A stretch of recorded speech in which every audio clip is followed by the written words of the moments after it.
Boom. Oh, hey, crypto pirates. Captain RG3 here, and this is your Discourse Syndicate. And I got, of course, with me today, he is Dollar Cost Crypto. What is up? Man of many names. Man of many names. Many crypto names. Right. Right on. Well, foiled once again. I tried to set up OBS and fuck me again. Didn't work. Don't know what happened. Has something to do with the camera. Couldn't get the camera to work on Zoom. So whatever. We'll keep working at it, and for now we'll use what we got. So right. So anyway, what's happening, bro? Oh, nothing much, man. Just watching all the stuff going on in the market. It's lots of cool stuff to talk about today. Yeah, a lot of cool stuff. A lot of bad stuff too. Pretty cool. Yep. And we got a guest sitting in the back room there in the green room, so this is going to be cool. Yeah. One of our cutthroats. Really? Like that though? Guy in the green room. Yeah, we got a cutthroat in the green room getting ready to pop in here. Can you see him? Oh, you're obviously you're logged in. So let me say hey to the chat room real quick. Hey, we got Mousetrip is back with us today from wherever he might have been on vacation or out on a sabbatical or whatever. So we got Mousetrip back in. Children of the Grave, as usual, hanging with the Discourse Syndicate. Who else we got in there? Hector the Protector, as always.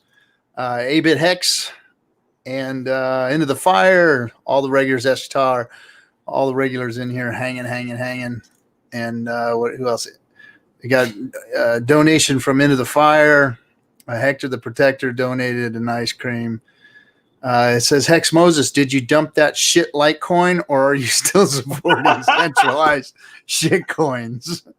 Wait, who said that? Oh, Mousetrip. Mousetrip. We just gave him the ban hammer too. No. Well, he had to come in and talk shit somewhere, right? I mean, right. What is he worth the shit? He ain't worth the shit if he's not talking shit. So anyway, it's our boy. I've got more Litecoin than some people do have Hex, man. Let me tell you that. Look at that! Look at that! I got some bags. Yeah. Colin Hexander's in here too. Welcome, bud. Welcome to the stream, to the chat. Man, I got a lot of stuff I want to talk about, and I'm glad that our guest is here because he's gonna be able to enter into the conversation with it too. You know, on the Twitters today, Randy Hilarski posted his article. If you haven't seen, I'm gonna pull up his article. We got a link to his article.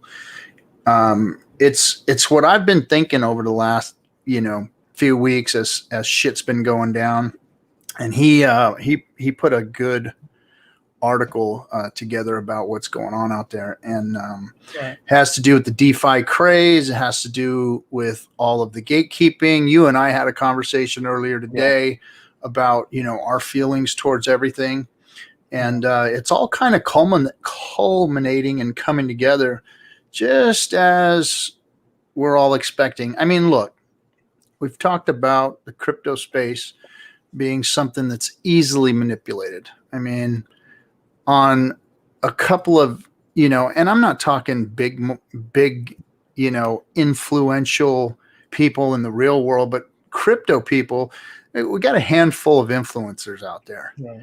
And as soon as they mention something, fucking crypto shifts that way towards whatever it is that they're talking shit about or pumping or whatever. As soon as they make a move, as soon as China makes a move, as soon as Korea makes a move, it doesn't take much to shift this stuff. And especially right now with this whole DeFi bullshit craze going on, and to be honest, and we've talked about it in the past too, Hex has, I think, is what started the whole DeFi craze. I mean, I think you're right, man. We talked about it earlier about what our thoughts are that we don't want to share publicly what some of our conspiracy theory thoughts are on it. But Right. I mean, I don't want to be one of those guys that throws out those conspiracy theories and shit. I might have my own thoughts or whatever that I think, but you can't put that out there and try and influence people's opinions. I don't mind answering people in the chat room, but I'm not going to act like I know something or I've got some inside scoop on something so that I'm being one of those assholes that's out there trying to influence shit, Yeah. So we're going to bring up this conversation, but let me bring up our one of our main cutthroats, and that's Crypto Coffee. What's up, bud? What up, kids? How you guys doing? Kids, you man, you chill. Kids? You've been hitting the pipe or what? Man, does it look like it?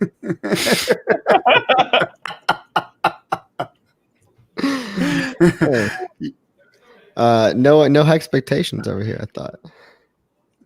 No expectations. No. Yeah, you sounding real smooth right now, man. He's smooth. Chill, bro. I told you he's been hitting the pipe, man. What's up, everybody? I learned from the best, eh? RG3, I learned from the best. Yeah. So we got a bunch of Asian boobs in the chat or what? Always, man. It's always bouncing in it. Now that you said that, watch what happens. Watch. Here it goes.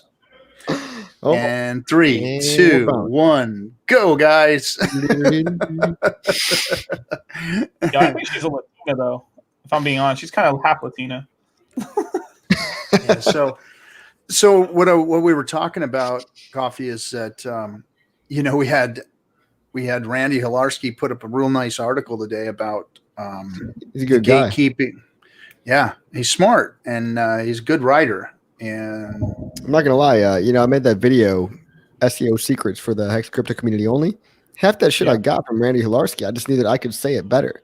And so I'm like, hey, Randy, I love you, man. But I made my video and I kind of low-key copied a lot of the shit that he said.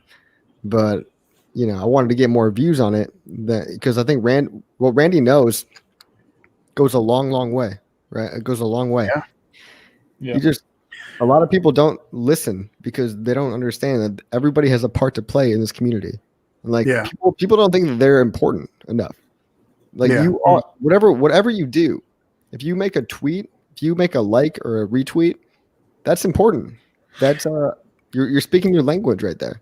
Exactly, and that's what I was talking about right here. Just I mean, there's 450, 500 people that follow our Dlive, and we've got close to 800 people on YouTube, and we're live on YouTube right now. So, which I don't know how long that's going to last, but anyway, we do influence, and I want to make sure that the things that we say aren't weirdo conspiracy theory shit, and they're things that we discuss, we talk about, and we monitor.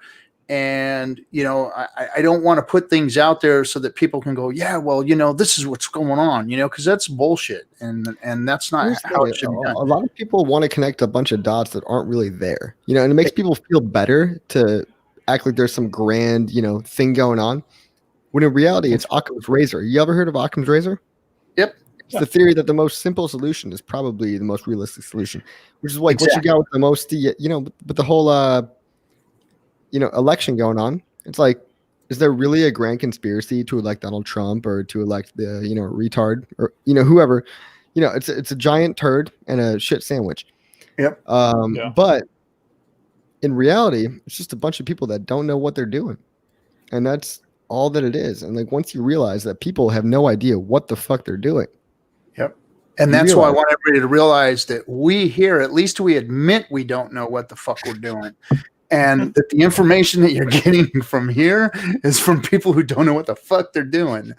But we want to let you know that everybody else out there doesn't know what the fuck they're doing. But if there are people that do know what the fuck that they're doing, and we can actually pick that off every once in a while, or the people that are influencing or the people that are making decisions out there, then at least we can all start to make some type of educated decisions on how it is that we operate within the space. Yeah. And RG, don't ever sell yourself short on that one, because people you're no joke yourself, my friend. You are this is the underground. This is the underground intellectual dark web right here. And if you're listening, God damn. I'm gonna need a drink for this conversation. I'll be right back. bro. This is about to get deep, bro. You're like metaphysics. This is sort of like the podcast we did a while back. Yeah, yeah. Well, see, and that's just it. This isn't metaphysical shit. This is intellectual dark web wisdom. shit. This is crypto wisdom, and this is what we're seeing, the stuff that we're looking at. Look, it's no coincidence that Richard launched a DeFi project, and then all of a sudden DeFi takes off. Right. It's not that Richard was first to think about it and launched it and everybody's chasing him. There's conversations out there going on as to what crypto needed. There were conversations going on in the bigger sphere of things in his spheres of influence that made Richard go the direction that he went to building Hex. Now, some of these other projects that are being built out there are being built hastily. Maybe they were just a little late to the table because Richard spent 2 years putting his project together, and he saw what crypto needed. And while everybody else was still trying to pump their bags, keep their exchanges running, doing all of those types of things, and then still deceiving the crypto community and figuring out how moving forward they were going to continue to deceive the crypto community, because it's like the oil game and the solar game. We're making the new Rockefellers. We're making the new banks. And everyone's got to stake their claim in the new crypto world.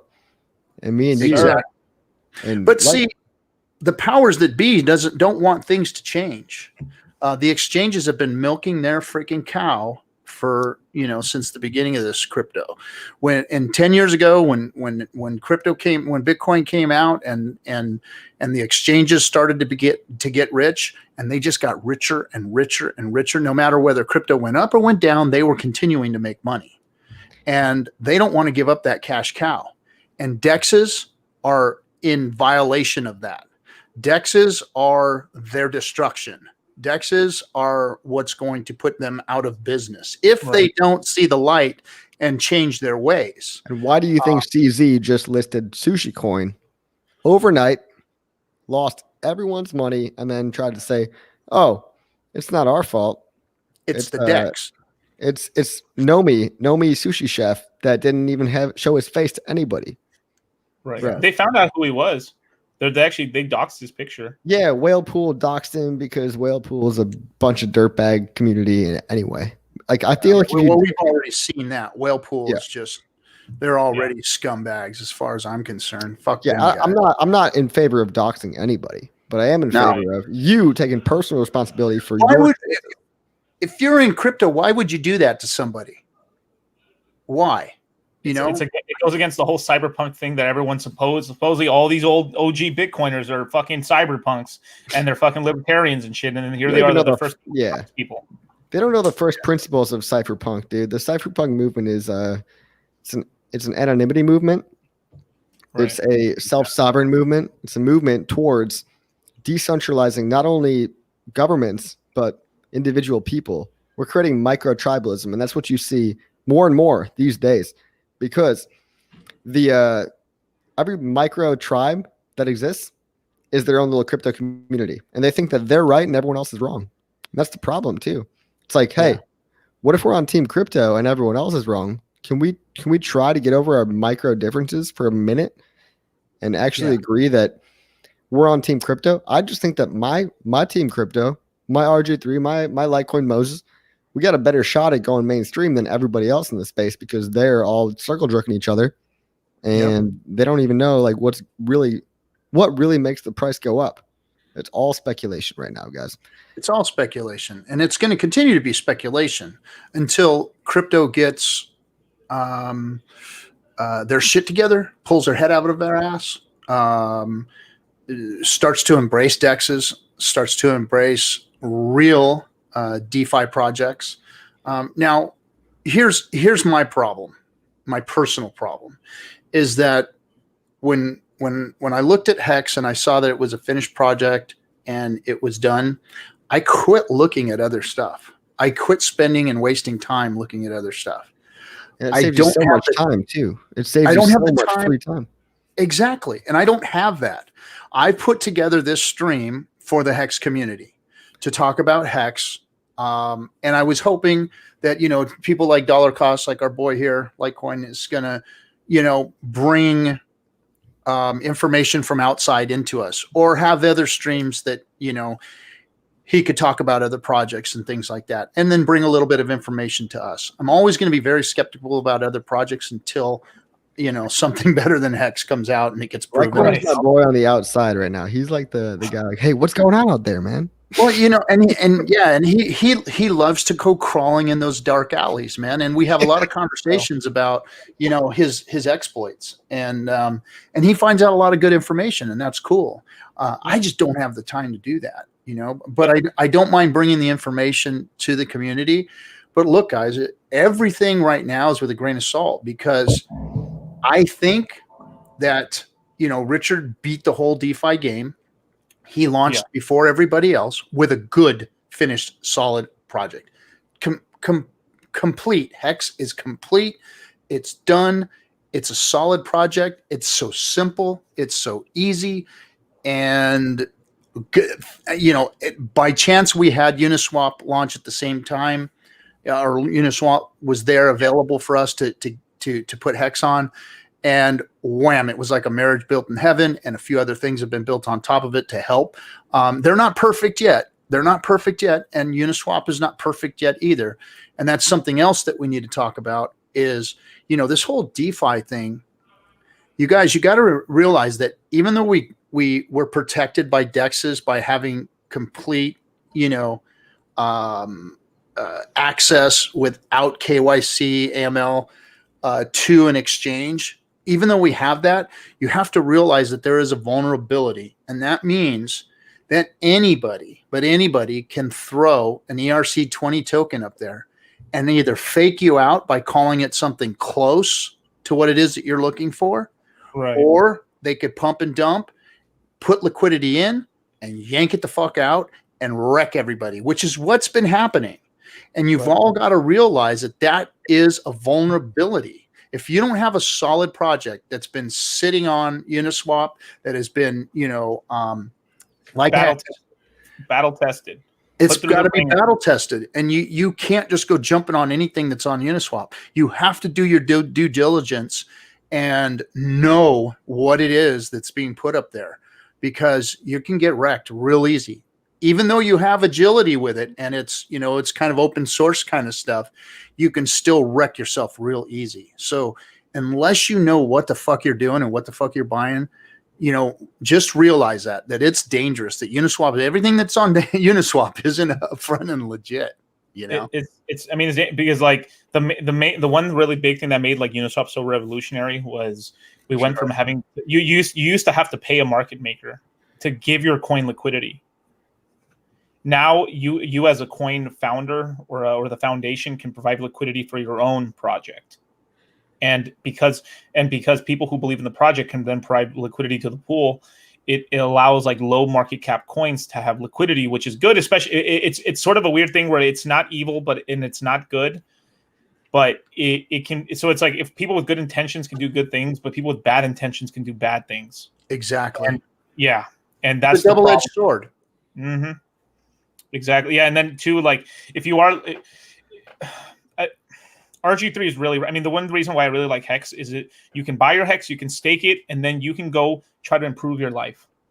Of course, check in here and there, obviously on your investment, but you're able to, like a CD, buy your Hex, stake it out, know when your dates are, get back to work, and get back to your life, right? Where with other projects, you got to be on top of it like 24/7. It's a lot of work. It's a lot of work, man. You got to know. You got to know how much. The only people that made off good on sushi were the people that had no life, that had their eyes glued to the fucking screen, right? And they were like, "Who can I pass this hot potato off to next?" And hey, there is money in that, but do I think it's ethical? No. Do I want to be sitting here on my TV, on my screen the whole time? No, I really don't. I really have no interest in fucking you over. Believe it or not, I have every interest in telling you what the coin is that I think is best and I choose to work towards the future of that coin. Right. So call me old fashioned, but I've been around the block and only been around the block one time. I've been around the block one time, right? But that one time is enough to know that I will never make the same mistakes that I made in 2017. Yep. Right. And here's the other thing. Now that they know how easy it is for them to manipulate the dexes, right, it's going to start happening more often.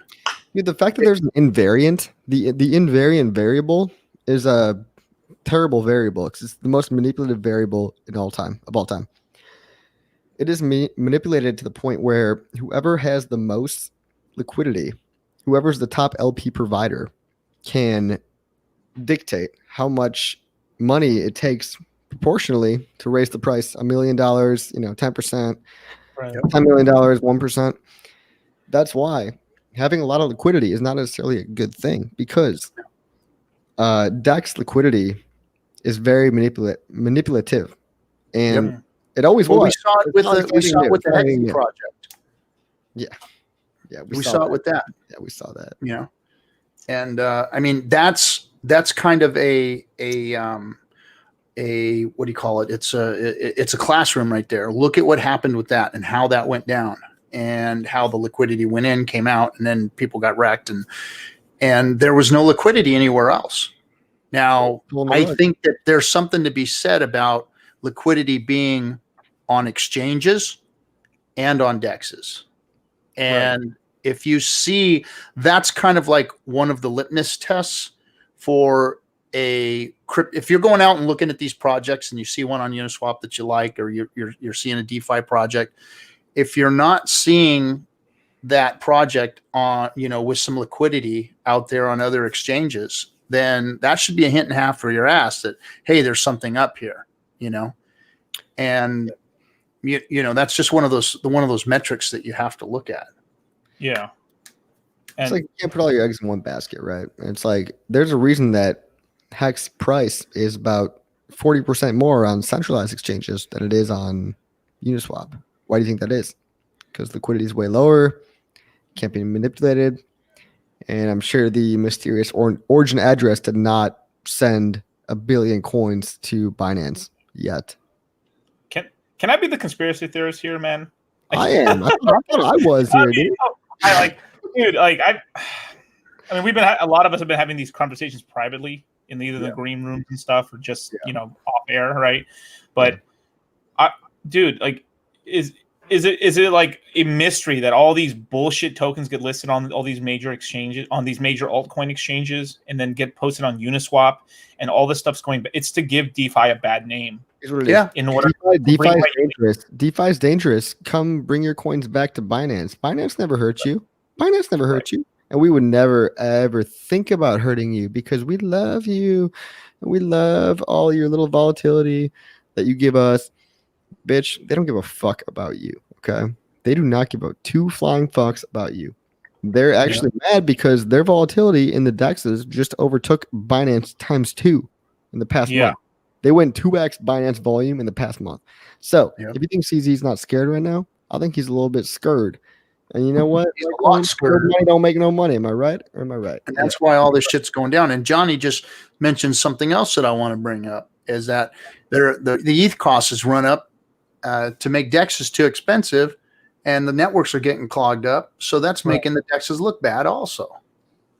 Right. And they've already had and they've already had the ability to take tethered transactions off of Ethereum, which would take the foot off the throat of Ethereum, right? But they've decided that they're slowly migrating it. They're not. It's sort of a weird thing. I think we've explained that in past episodes, where like they've essentially, like, Tether and like Ethereum is made of sort of like an OPEC, where they're keeping the gas prices high at a certain point, not too high where everyone leaves, but not too low where they're not making money. So they're keeping these gas prices this high on purpose. And I wouldn't be surprised if there's obviously there's collusion somewhere. There has to be. I mean, of course.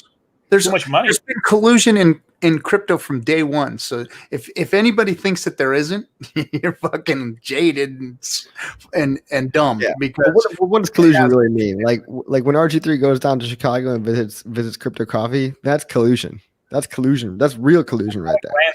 At a grand scale, defacing property. I mean, I don't know what you mean, Litecoin. I don't know. I'm really not sure what you mean. But listen to this. It's like, dude, people are so scared of something new. They hate when they're not on your team. They hate it when you're not on your team. And they have so much cognitive dissonance, right? Do you know what cognitive dissonance is?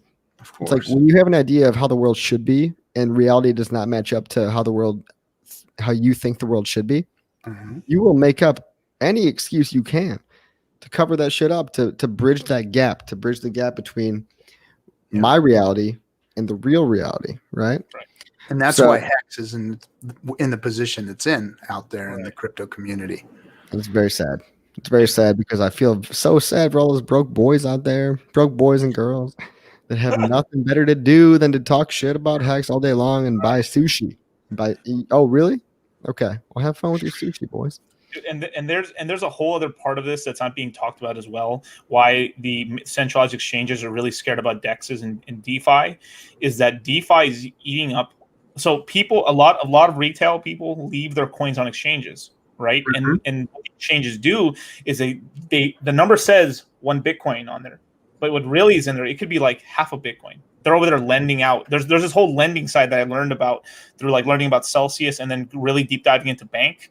So they're already fractional reserve cryptoing already inside of exchanges. But what's going on right now, why they're getting so fucking freaked out, is that everyone's taking their money onto the DeFi platforms, and then these DeFi platforms, they're staking or they're putting their crypto into stuff like Compound or these other. So the money's getting locked up in a place where the exchanges don't have access to it, and which is hurting them because then from there they've got to make sure that they can shore up their funds in order. So it's hurting them in both ways where they're not able to lend and make money off of lending, and two, it's scary. Like they're losing volume in trades, and then they're also losing money through loans. Litecoin, you're absolutely right, but this also might be the death blow to centralized exchanges. Like, I know that they are going to do everything they can. They're going to do everything they can to victimize and make DeFi the bad boys club, right? If you're in DeFi, you're bad. Come back to us. We've never lost your money before, but I don't really see it going that way for them. I really see it going like it's inevitable that they will be obsolete within 1 year. What do you think? I think so. I think it's happening right now. Now. And people are growing pains, right? And wise crypto investors are using DEXs now. I don't like that word wise. I'm not a big fan of the word wise. Well, you know what? I am, because that's all I got. Being an old fuck is the word wise. You guys have cool and good looking. Bro, I'm joking. And all that other shit. You guys got. All I got left is wise. Right over his head. Right over. I know what you're talking about. Well, we don't talk about that shit on here. I'm just saying, you're not that wise. That's all I got left. It's okay. It's more of an army thing,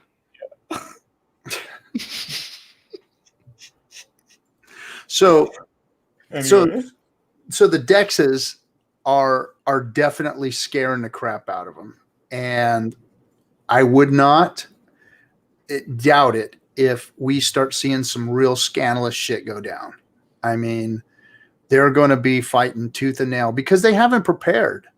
They're purchasing exchanges and consolidating and scooping them up and changing ownerships and all kind of shit, I mean, and they're acting like they're not going the way of the dinosaur. Dude, the sushi exit scam reminded me a lot of the Hexi exit scam. It's like, oh, we're transferring ownership to another party. It was identical. Dude, yeah. It was verbatim identical. It was identical. And so now that the things that are going on out there have been seen, now that they know how to do it, guess what? Here comes the scams. Now, these might not have been outright scams, but somebody had figured out what to do. So now the outright scams are going to start coming. They're going to start coming. So you better watch. Shameless type of scams. What's that? Like totally shameless. Like they don't even care. Like totally shameless. It's going to be. It's too easy. It's too freaking easy. I thought sushi was pretty shameless though. It was. Yeah. But now that it's been figured out, now I think that this was kind of like, will this really happen? Oh shit, look what we were able to do. I think that's kind of what's going on right now. I don't think that Hexy was an outright, I think that was just kind of a necessity that they had to do what they had to do. It was a bad project. It wasn't a scam. It was a bad project. It was a bad project, yeah. And they hurt themselves, and they had to back out and to exit scam like they did, without calling it really an exit scam. They had to do that in order to save their own asses, And now I think that it's been discovered what can be done on there. It's a fucking tool, man. It's a scam tool. It is. And don't think it's gonna happen. Watch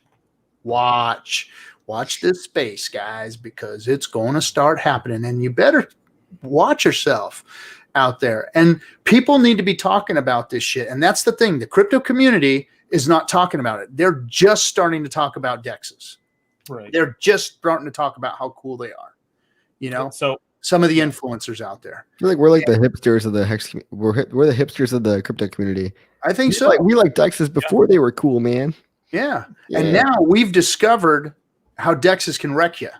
And we've discovered all of the intricacies about it. So the crypto world's about to get rocked. It's about to get rocked. We're 9 months ahead of everybody at the bare minimum right now. We got way more. Like if the average Hexican has so much more, because we got to play around with Uniswap when the fees were really cheap, dude. Like my average transaction in Hex when I first started was like 8 cents, 5 cents for the fastest. 3 cents. I had some for 3 cents, dude. At the low of the low, when I bought my 1.4 million Hex per ETH, I know RG got it better, but like, yeah, fuck you. I got it for about 3 cents on the fucking ETH, dude. Yeah. Unreal, right? And now we're talking about $30. So if you're not paying for more than $30, luckily I only go in about $1,000 at a time. But still, I've been going in $1,000 at a time at 0.003. I thought that was a good deal. Now 0.0022 is a good deal, I guess. Yeah. It is. What are you waving there? No, I just had some in my hand and it fell. Yeah, it's Post-it notes. So back to what we were talking about being influencers and talking and getting information out there. Level of notes I do on project. Wow, dude, honestly, you're so smart. So many Post-it notes. Oh my god. I honestly believe that guys like Hexologists and ourselves are actually doing the crypto community a service right now. And it's not just talking about Hex. It's about talking about what's coming. It's talking about what's here, what's coming, how to utilize these tools. Because Hex was the first project, it was the first completed project to actually use DEXs properly, to actually be a non-scam project sitting on these DEXs. So it's what you've got to look for. It's how Hex is set up in the whole community as far as sitting on the exchanges, how the project itself was audited, how everything was done. You need to look at your cryptos like this from now on, because moving into the future, this is going to be the future of crypto, is what Hex has done and what Uniswap has done. But there are some pitfalls, and you have to know what those are. And the crypto community is not talking about those. The crypto community is like running towards the cliff, like, oh, wow, DEXs, yeah, let's go. And that's what's going to happen. And they're going to run all these motherfuckers off the cliff. It's like a big game of Soggy Cracker. You know what I mean? Yeah. And everybody's going to be running DEXs just like they did ICOs. Never mind. I know, but dude, that's nasty, man. I thought you would know. I thought that was like a Marine standard. I do know, but we're on YouTube again. I am very, very sorry for anyone that has to hear my fucking high ass right now. Oh lordy lord. Oh Lord. Oh Lord. Yo, who's in the chat right now? What's up, Hex Toshi? I Yeah, we're lost a ton of fake dexes like Crypto Bridge. I don't even know what Crypto Bridge is. Trustless. Apparently, you're not that trustless. Mouse Trip. Hayden gonna have a yacht because of hacks. V3. I think V3 is gonna have a token, bro. Eventually, Hayden's gonna drop a Uniswap token, and that motherfucker is going to explode. All right. Well, if I get an invite for that yacht, then it's cool, man. But if not, don't ever talk to me ever again. Yeah, Hextoshi, I'm interacting with the chat. What's going on, bud? You got something? You got something that's important to talk about? Someone got wrecked on Crypto Bridge. I don't even know what Crypto Bridge is. Does anybody know? I never used it. That's Liceout. Liceout said he Yeah, got. we don't promote scams over here. So Crypto Bridge, I mean, it's nothing burger.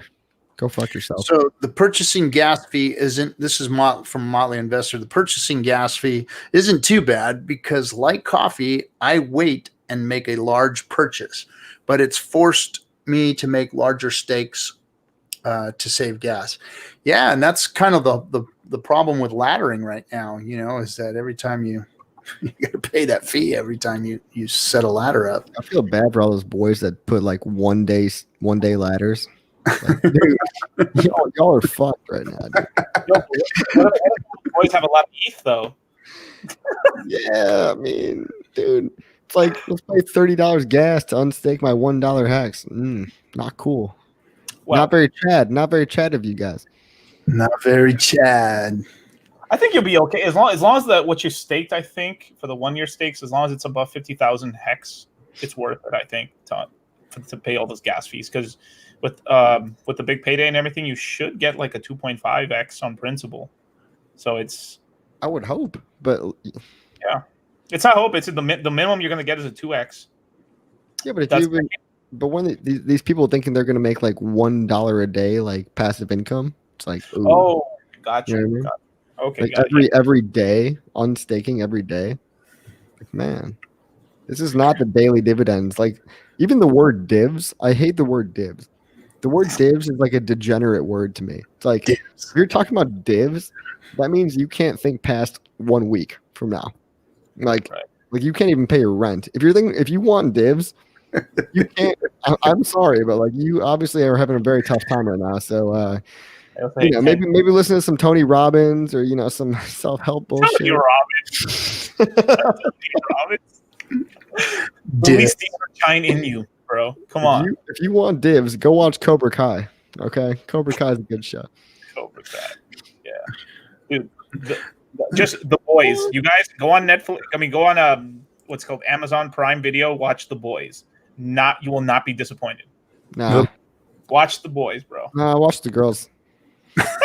The Girls. Yeah. Dude, yeah, Children of the Grave knows that show is fire, bro. It's the new season's out right now, man. It's little popcorn to take your mind off all that crypto shit. It's pretty good. Damn, dude. This is that one time to be taking your mind off the crypto shit, though, too, for real.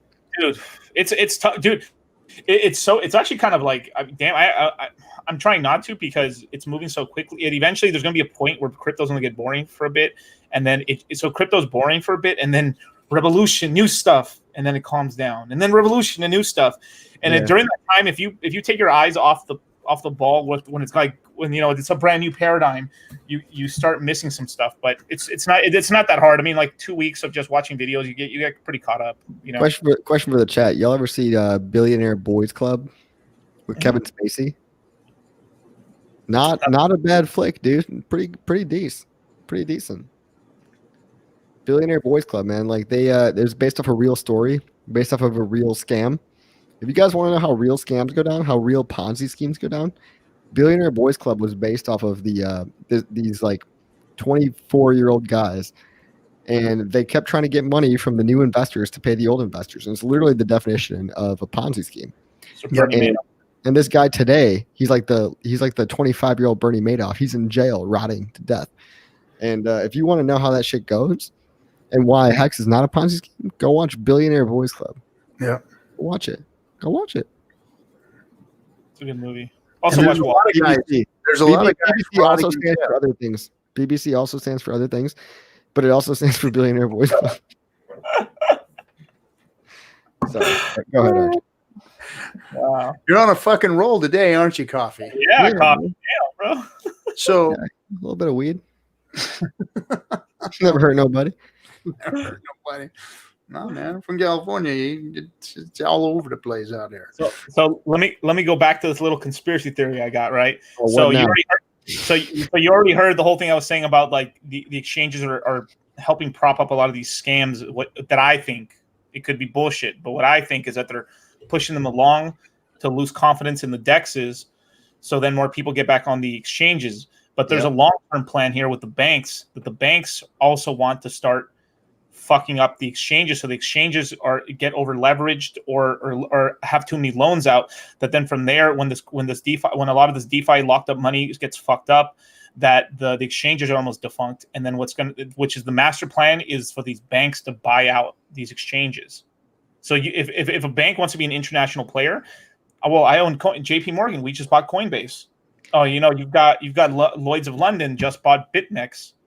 I mean, welcome to the new centralized reality that you gave your crypto away to. Crypto is for the people, by the people, and you gave it all away back to the centralized motherfuckers that sold it to you.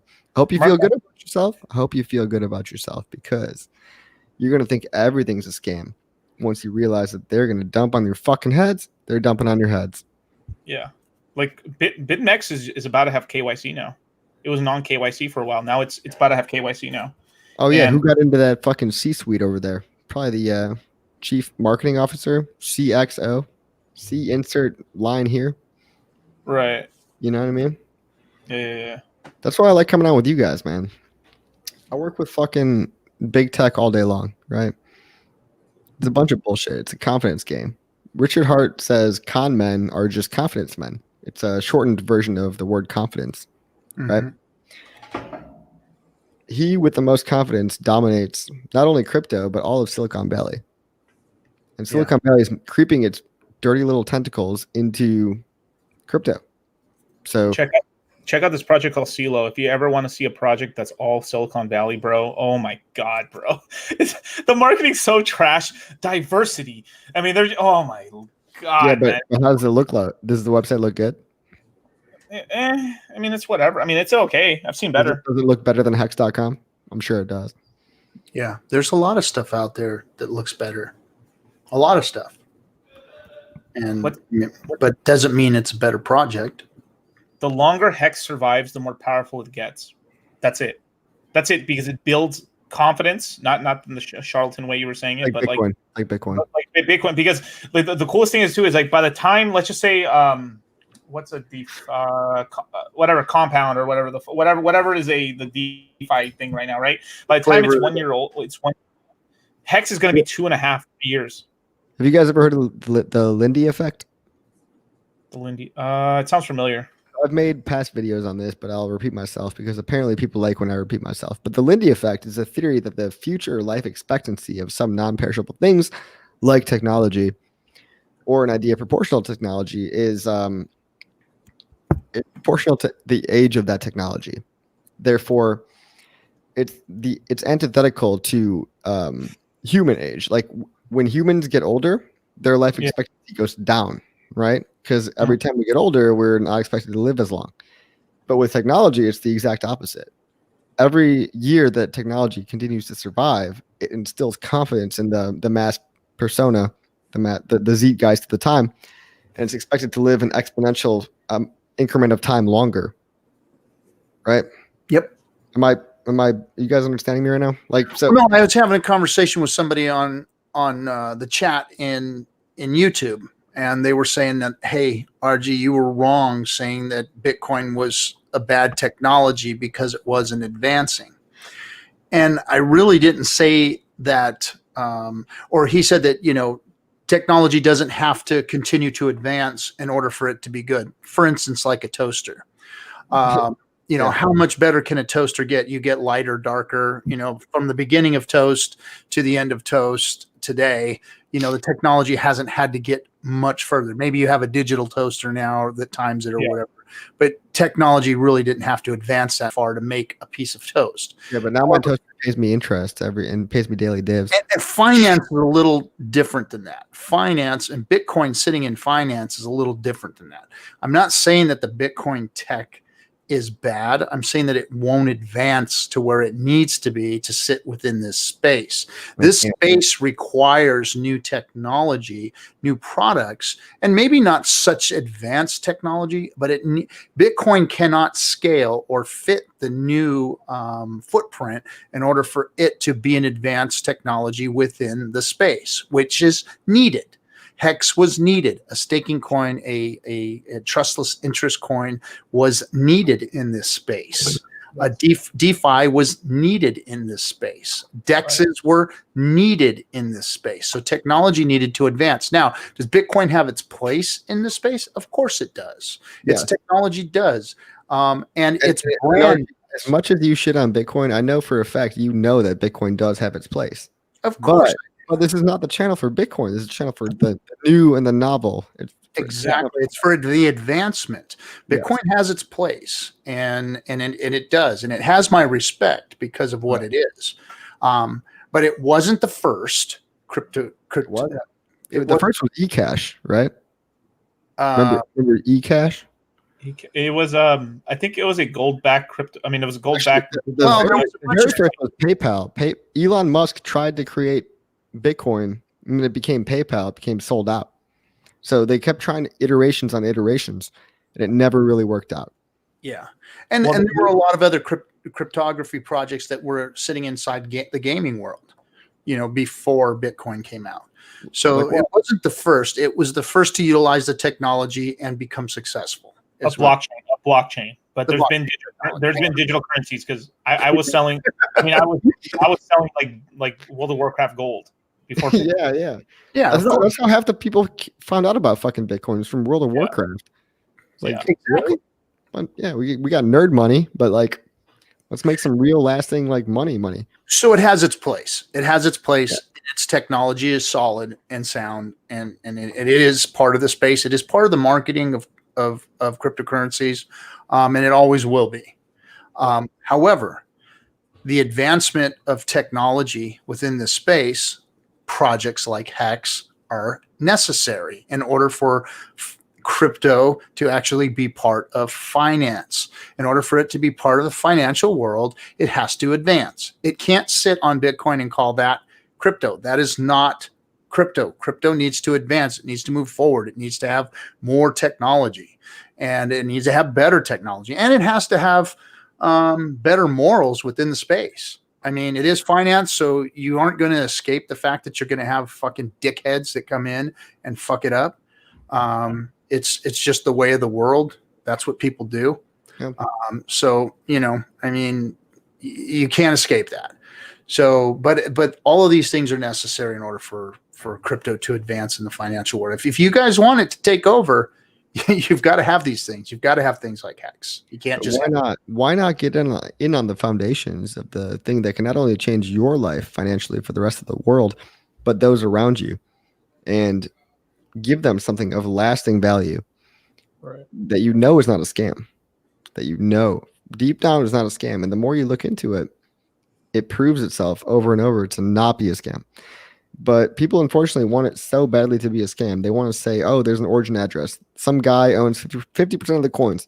And we repeat this shit over and over. So I'm sure you guys are very tired of talking about this. But yeah, there's an origin address. There's a big whale that owns a lot of the coins. But the reason that's a good thing is because it's called Tragedy of the Commons. Do you guys want me to read you the Wikipedia of Tragedy of the Commons? Yeah, go ahead. Read the Wikipedia. Tragedy of the Commons. A tragedy of the commons. It's a very important concept because it actually goes against what people think a fair distribution, quote unquote, fair distribution should be like. Oh, it would be so fair if everybody got an equal amount of coins. Well, it turns out that every coin in history, Stellar, Lumens, Ripple, even every coin that got a quote unquote fair distribution has failed miserably. Because Tragedy of the Commons is a situation in which a shared resource system where the individual users, acting independently according to their own self-interest, behave contrary to the common good of all users, by depleting or spoiling the shared resource of their collective action. Meaning, when you get an airdrop of coins in your Ethereum wallet, what's the first thing you look up? You look up how much is this shit worth and how much can I sell this shit for? Because I don't give a fuck about these random ass coins that came in my wallet. I just want to dump them on whoever's head I can dump them on. Anybody remember Kick token? Yeah, I remember Kick. Yeah, I got about $10 worth of it, and I sold it immediately.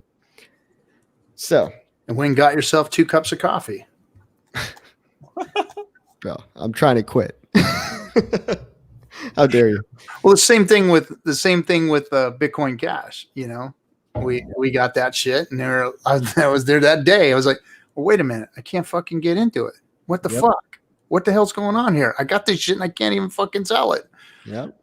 And that's when they shut everything down on Coinbase, and you couldn't get rid of your Bitcoin Cash, and that was a scam.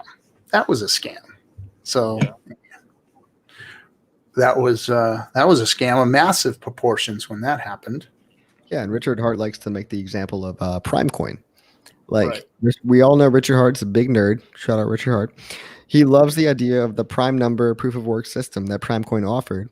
And he then realized that, just because you have a cool technology doesn't mean that if you airdrop it equally to all Bitcoin holders, just like Byteball, Gigabyte, all that shit, doesn't mean that anyone's going to be incentivized to give a fuck about it other than the founder.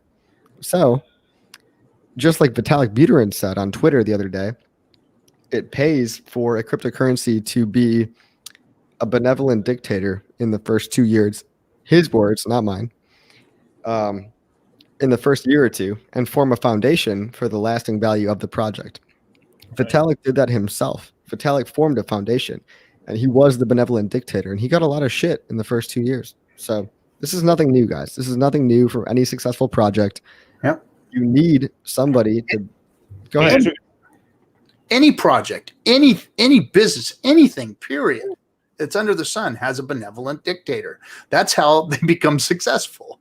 Temporarily, yeah, temporarily. Yeah, temporarily. And the dictator gradually gets less and less power over time. But in the first year or two, they got to keep it alive. So, sorry, guys. I hate to break it to you. But that's the way it's got to be for like this year, probably next year too. And maybe even the year after that. But something tells me Hex might just form a foundation for itself. I don't know. It's all speculation right now, but you know, Richard Hart said it might be a good idea. So you did not hear from me. Right. Your coffee should be on whatever he is on all the time. Oh, he's on fire. Ooh, thank you, David Morales, 42. Need to create a moat first. We finna be rich, bitch. Oh yeah, children of the grave. Yeah, he's definitely on fire. I'm digging it. Way of the world. Code does not write itself. Actually, code does write itself. Apparently, you're not woke enough. Interesting points, man. I should bounce. Pretty soon. I like to OA. I like the OA. If it never stakes, I remain very confident of its intentions. Well, of course. I mean, it's obvious to those of us who've been around since the beginning of the project that the OA is, we speculated on what it was here for, and now it's obvious what it's here for. And, it's here to better the project, period, end of story. That's what it exists for. Yeah. Tragedy of the commons. I mean, I don't know. They were shit talking fucking, what's his name? Vitalik for years. Like, it's a pre-mine. All this bullshit, like even Hex is not a pre-mine. Ethereum was not a pre-mine. Actually, Ethereum was a pre-mine. Was a pre-mine. Hex is not a pre-mine. Do you want to know more about tragedy of the commons, everybody? The theory originated in an essay in 1833 by the British economist William Lloyd, who used a hypothetical example of the effects of unregulated grazing of common land, also known as commune, in Great Britain, Ireland. The concept became widely known as the tragedy of the commons because not enough people were invested in his land because he was the only owner of the land and nobody else gave enough of a fuck to take care of it. Okay? Right. Do you get it? Now? That's what it's all about. It's like that's why you got to John McAfee that ass and like have a whole fucking army on your. You got to go full on Belize on them, and like, have you guys ever seen that documentary about John McAfee? Yeah, I've seen it with his compound. Dude, the guy's fucked up, man. I mean, our old Uncle John is crazy Uncle John, but you know he is crazy as fuck. Dude, you hear that testimonial? Dude, I don't even want to go too deep into it because John's probably watching me right now. Too deep? I don't want. Sorry, John. Didn't mean any hard feelings. Sorry, well, you're okay as long as you're in the States. Shout out to Ghost. He has no access to you from me. You're right. It's funny. He does all of his streams, and then he's already in another country by the time he releases.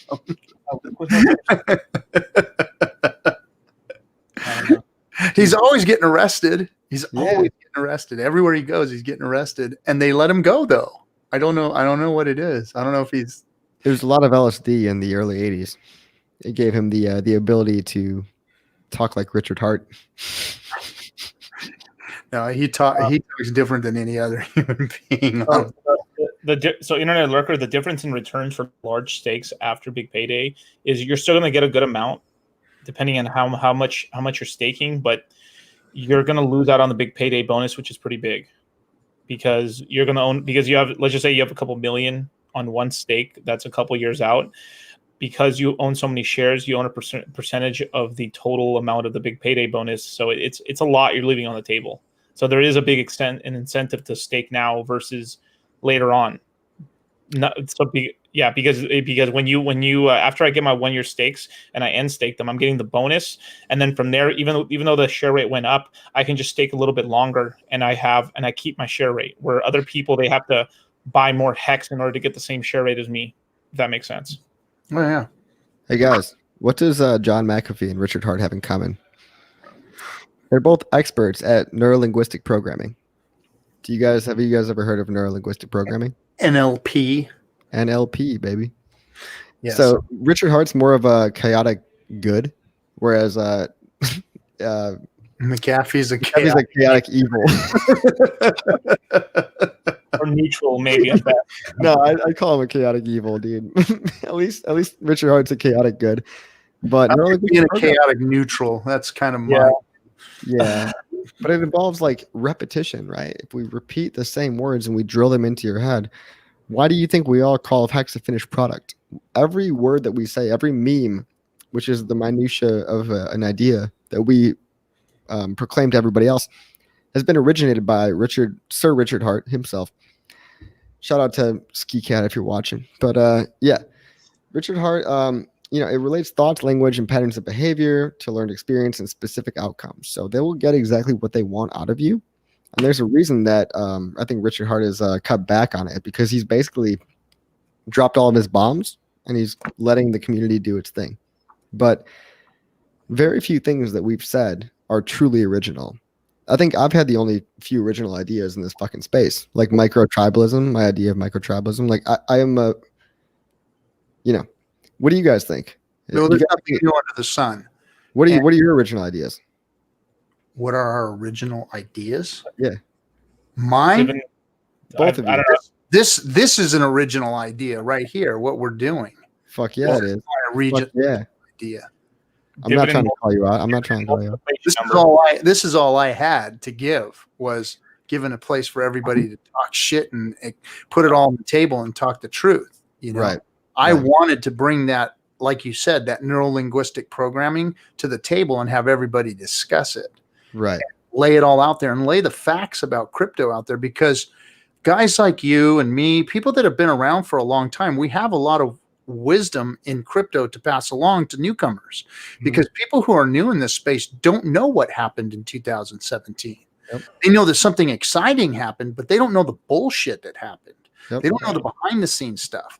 People, 10 years ago when Bitcoin launched, didn't understand where it came from or what it was all about. But people that were there in the space back then, like myself, we know what happened, where it came from, and what it was all about.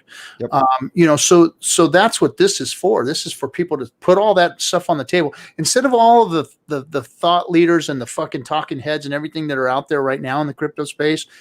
I wanted this to be different.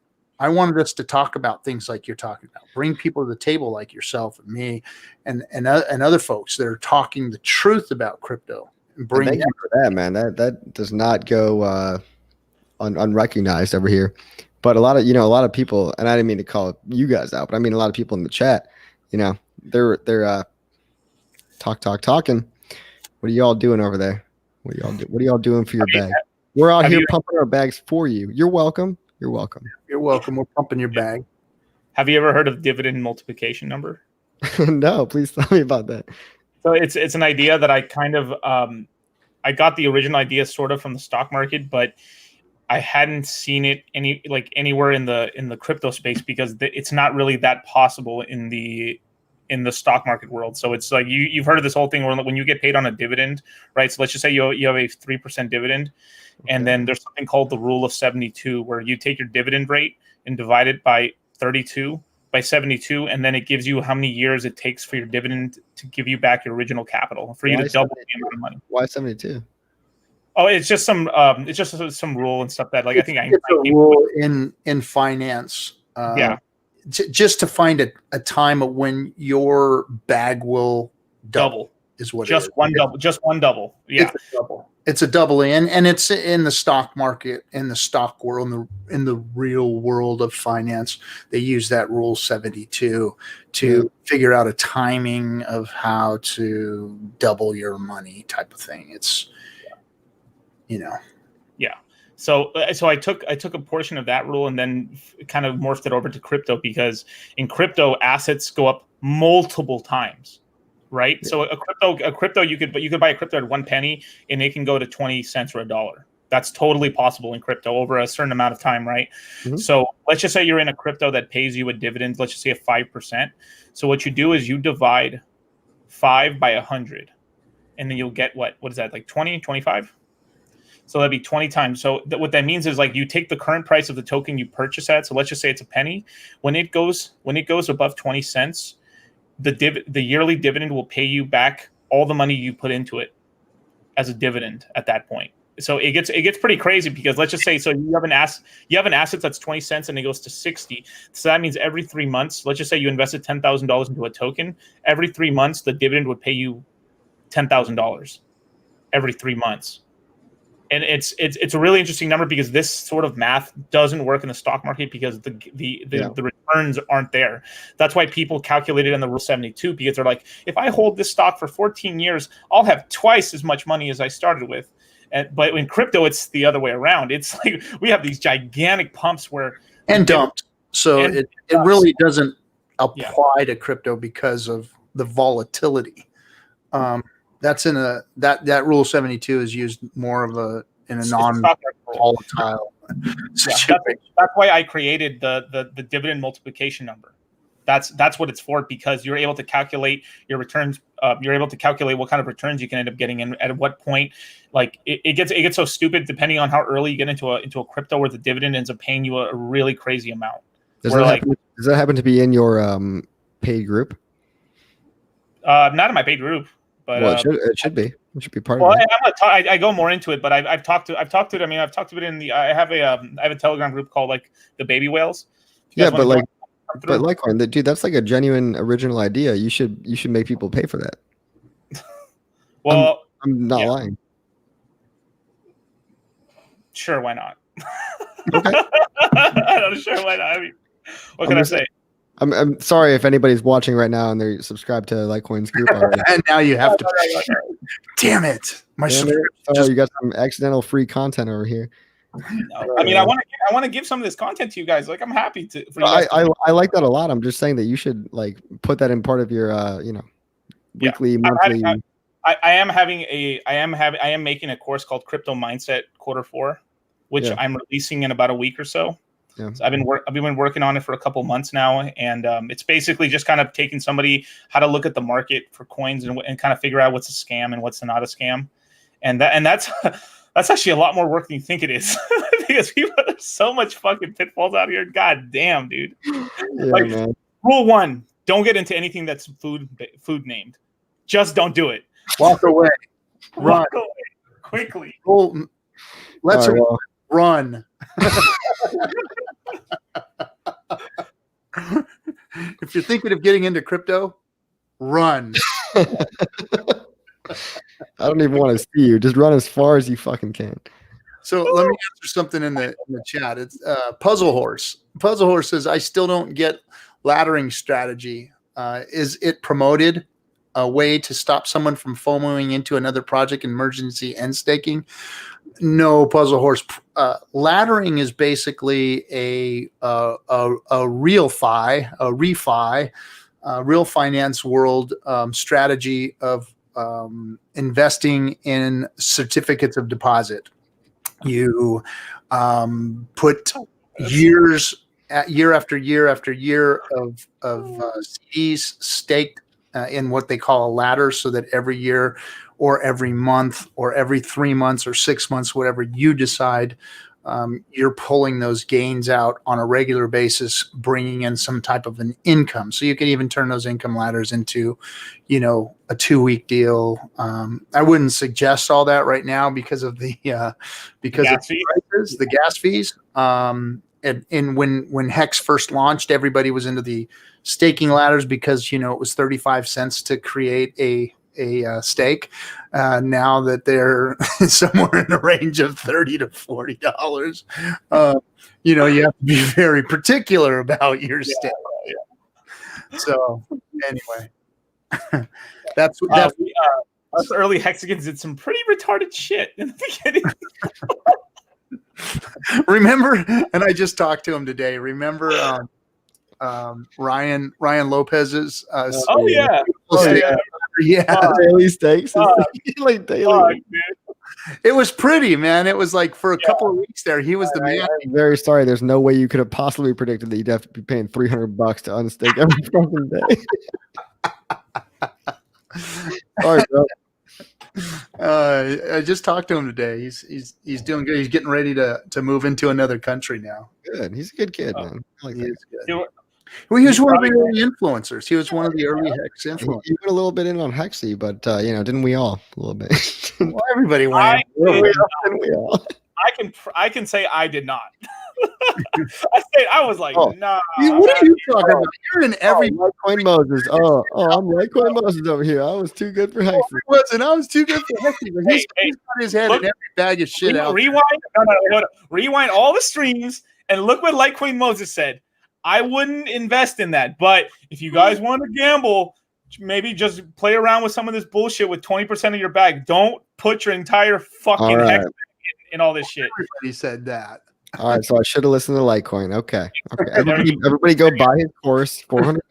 Very, very cheap. And when you've completed, you get a steak dinner with them. Yeah, and you get a little stamp. It's like they burn it into the side of your skull. It's like and like we'll give you a Hex sticker. We'll slap that shit on your ass, bro. You still haven't got a picture of somebody who sat down on one of those. I'm sorry, man. Do you want me to do it? I'll do it right now. You got to. Oh, don't forget the shrimps and the shrimp eggs. You just got called out. Oh yeah. You're right. For I would like to make an announcement here for everyone that lost money on shrimp and shrimp eggs. You fucking deserved it, dude. And they brought shrimps back outside of Hex. No, dude, yes. No. Where? Yeah. It was shrimp. Yeah, there was a whole it was like a pasta coin or whatever. One of those deep bullshit DeFi tokens. They brought it back. They literally took damn near verbatim what Hexy and whatever like shrimps did, and they made like a DeFi version of it, which failed, obviously. Whoa, that's retarded. Yeah, and then they made zombie. I think they made zombie. After it was done, they used it for sushi, right? Yeah, and listen, I don't use that word lightly, but that shit's retarded. Shout out Hex Force. Just kidding. I use that word very lightly. There's Hex Force. Yeah, hey, Hex Force. He's supposed to be on the show hanging out with us, but he's been busy. We're working on it. We're gonna get Hex Force on here. Bring back the pain. Can everybody read backwards? Because hex.com, baby. Let's go. BBC? What does it say? It says BBC. What does that stand for? Billionaires Boys Club, baby. No, I was thinking something else. Bad Boys Club. Bad Boys Club. You're just a badass, Johnny. Johnny said he never bought any Hexy. I bought plenty of Hex. All right, Johnny. Don't need to rub it in, bitch. Johnny loves rubbing it in to everybody. Oh, he does, yeah. That was a great meme, by the way, the blowing up the DeFi bubble. Yeah, right. that was That's a pretty good one. Pretty classic. He's been putting out some really good stuff on Twitter. Yeah, for sure. Yeah. Doesn't laddering circumvent bigger pays better benefit? Yeah, but trust me, bro, I'm pretty sure you're not that big of a whale to even benefit from the bigger pays better. The bigger pay is only a 10% bonus, dude. It's not that big. Dude, You max out at 150 million. Yeah. Yeah, 750 mil. So Yeah, and most of us are not that big of whales. I'm not gonna lie. I am definitely not. Like, I'm not a bigger pays better boy. I'm an LPB bro. All right. All right. longer pays better, baby. LPB, baby. How big is the big And it doesn't matter how you get to whale status as long as you get there, right? Right. Yeah, Sean- Puzzle Horse. I'm sorry, man. I would be wrong, I'm sure. Yeah. If I was a whale like you, bro, I guess. Look at Randy punching someone in the dick. What the fuck?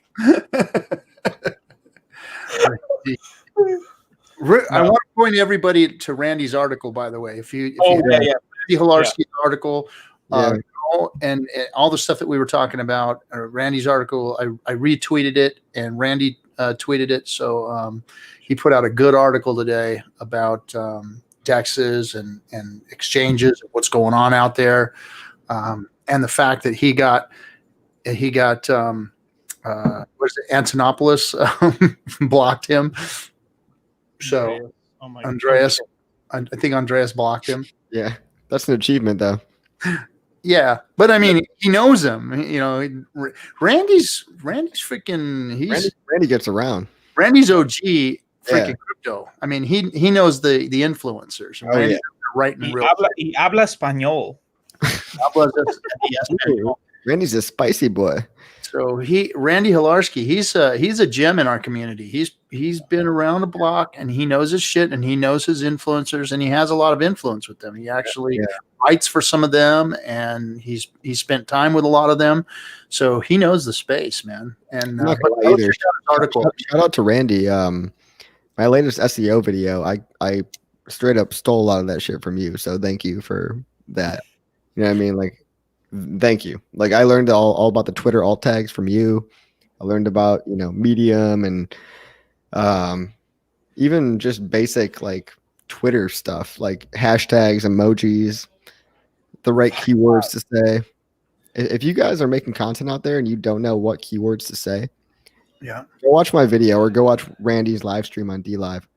And there's some very, very easy things you can do that they take you about 30 extra seconds, but if you put in that time, if you put in a little bit of time, it'll rank so much more highly on Google, especially if people are looking for shit like, what's the price of Hex, or how do I buy Hex, or is Hex a scam? You can be there when they're searching, and you have to anticipate what people are going to be searching for. That's all SEO really is. It's anticipate what people are searching for and be there when they come to you. Yeah. Exactly. When Randy said he made $250,000 off a stream, I cried a little bit. I'll invest because I haven't seen you this lit since the Hexy painter bashing. Yeah, well, you're on some other level. I've seen him litter.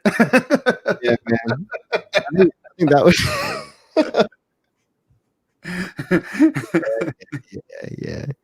Yeah. Just And like, you guys didn't see the fallout and the aftermath of when he did come on our stream all lit up like that. He went MIA for like fucking a week, man. yeah, dude, I'm pretty sure Crypto Black Sheep still wants to kill me. So. You were on a tear, man. I was like catching little phone calls from you every once in a while, like you were on the lam. Bro, dude, I didn't even mean to like, drag you into all that shit. We were in that was some fucking middle school, high school shit because like everyone was calling each other like crazy. Hey, bro, do you see what happened on the street, dude? I like my DMs were like destroyed after it. I was like fucking coffee's off the chain, man, bro. I can't talk about it, but man, it was good. You were on a good one, bro. That was a good one you had. Yeah, the bartender didn't agree. Oh man, bartenders! What about the back alleys you were freaking? Oh no, yeah, you're right. I don't drink. Wait, really, Motley Investor? Wow. But let me jump back on the topic of the Hex community and the importance of it, and people like yourself, Coffee, and Motley Investor, and Kinetics, and Randy Hilarski, and Hexologist. I mean, fucking smart motherfuckers right there. All you guys in this space, in one place, in one community, putting out content, laying it out there for people. I mean, I'm surprised we don't have more people clamoring to get the information that all of you guys are putting out, because I mean, that's where I get all of my stuff from, is from all of you guys. This is the only thing worth putting my time into. Like, I can't stress that enough. Like, Litecoin has a little bit different approach than me, and I respect that like a lot.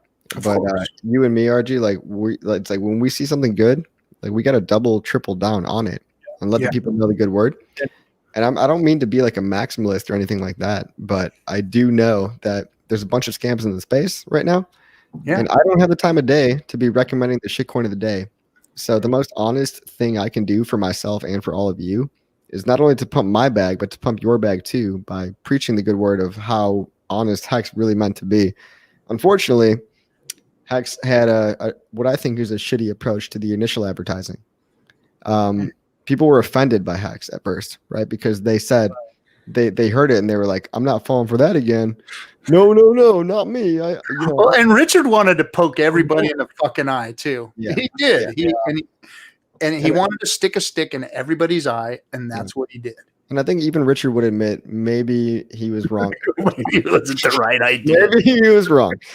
But he's still a lot smarter than me and all of us combined. So, whatever. Well, look what he said about all of us. It's like, yeah, maybe I should have went a little bit, better approach, and maybe I wouldn't have, attracted all of you guys and, got the community I deserve versus the community I wanted, Dude, we are the community he deserves, though. Like, we're a bunch of motley fucking investors over here.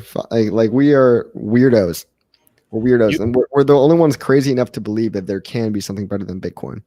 Right. And most people, that's heresy to them, right? That's heresy. Just remember who's here right now, dude. Like, for real. Like, I totally agree what you were saying, Crypto Coffee. But like, remember what? Let me just go back. Like, we're here. Like, we're the people showing our faces on stream. I can't believe you're still here, man. Like, at the very beginning, you were one of the first people that interviewed me. And we had a great time. Like, that was the beginning of quarantine. It was like March something. I was actually having trouble getting interviews at the time because everyone was so damn busy. Like, I think I interviewed RG3, you, Vince, Hexologist. I mean, anyone I can get a hand. Because I was like, dude, this is memorable. Like, people are gonna look back at this stuff and be like, wow, dude, like. Yeah. I mean, it's going to be pretty. I mean, it's like if you weren't on these YouTube channels right now and on these podcasts, you weren't really here. Yeah. You weren't. I mean, I mean, that's we've done like over 75 episodes of this show already. Yeah. I mean, Hexologist, he's every day, so he's got freaking 300. How many episodes does he have? He's 200 episodes or something. Yeah. I mean, come on. I mean. That's a lot of work in this space. Yeah. that other people aren't putting in. Right. And the people that we have attracted to the community, I mean, freaking hands down, best I've seen in crypto. And I've been in a lot of back rooms in crypto. I've been in a lot of projects. I know a lot of developers. I know a lot of people that made their own coins, that put their own projects together. I know a lot of very wealthy people that are in crypto. I know people that are in prison from crypto. And I've never, in all of my time in crypto, seen the group of intelligent individuals that are in the Hex community, that are actually still working on the project, still putting time into it, still putting out content. I mean, it's just solid. It's solid. I agree, man. And what Motley is saying in the chat right now, diversification is a cop-out. It really is. So people have this false dichotomy of diversification. Diversification in crypto, as far as I'm concerned, doesn't really exist, because when crypto goes up and goes down, diversification in crypto. Yeah, right? Like, come on, man. You gotta be fucking my nuts off right now. Diversification is, I'm going to buy guns, I'm going to buy cars, and I'm going to buy property. That's diversification. Yep. Crypto has absolutely fucking no place in your fucking real portfolio. Okay, I think we all learned that in 2017, but a lot of people are new here. And so it's like, hey, you can listen to us, but it's totally optional. And I think that we can preach all day long, but at the end of the day, people got to make their own mistakes, and they got to fuck up for themselves.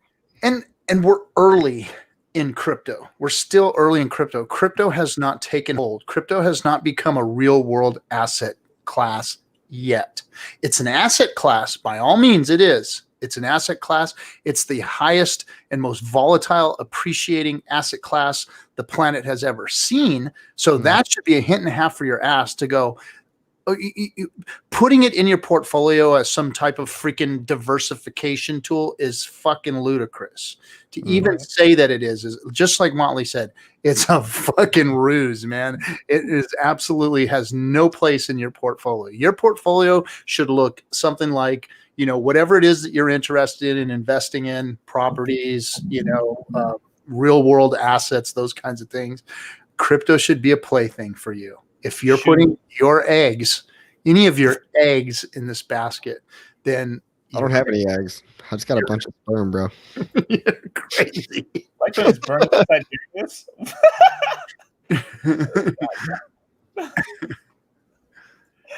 Oh, Stooks. Yeah, Stooks. I'm trying to get a reaction out of the fucking chat over here. Well, people are saying when global adoption comes and the masses get into Hex, holy crap, it's going to be nuts. And it may take years and years and years. It already has, man. It's been 10. 10 not long enough for you? Yeah. Well, they're talking about Hex. Oh yeah. I see a lot of you guys in the Hex chat right now that come on the show. You don't have to. You can be like this right here. Boom. Hey, what's up, you guys? No. You can't be like that, because we will not respect you at all. No. But this is rude. We will not respect you. We'll get them in with honey. Come on, stream, you guys. Come on. It's okay. Be like this, and then eventually, bam, gotcha. Because come and show your face, because nobody's uglier than me. That's for damn sure. So you can come and show your faces. Don't beat yourself up, RG. Don't beat yourself up, man. You're a silver fox over there. Silver fox. Here we go. We got a good point today that Brennan made. Brennan, the guy about my age, he was like talking about honey versus vinegar, right? Yeah. What gets more people online? And I love being an asshole to people on the internet. If you go back and read my chat history in the Hex chat, I have not been the nicest person. I will say this right now. Banned a couple of times. Richard Hart almost banned me 2 times. Yeah. But he never did. Because I know you had a couple of incidents. Yeah, and probably wasn't great. But as time went on, I realized that people are not going to change their mind no matter what. And the people that were willing to change their mind in the first place, they're not going to change their mind if you fight fire with fire, right? So as much as gay and shitty as it feels to fucking be like, hey, man, why don't you just kind of come along with our side, man? Like, it sounds really lame, and it sucks, and it goes against every instinct that you have as a man. But you should try to think where they're coming from and realize that they haven't had the time that you've had to look into it and look and think of it this way. you're doing them a favor. You are doing them a service by bringing yourself down to their level. Like really bring yourself down to their level, because half the people out there are full-blown retards. And if you don't retard them back, they're going to hate you. They're going to hate you because they don't understand you.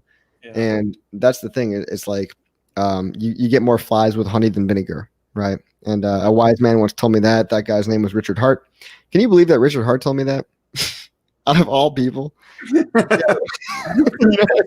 Mr. Bottle of Vinegar himself. Yeah, dude. I'm like, oh, coming from a vinegar bottle, that's not very honey of you, bro.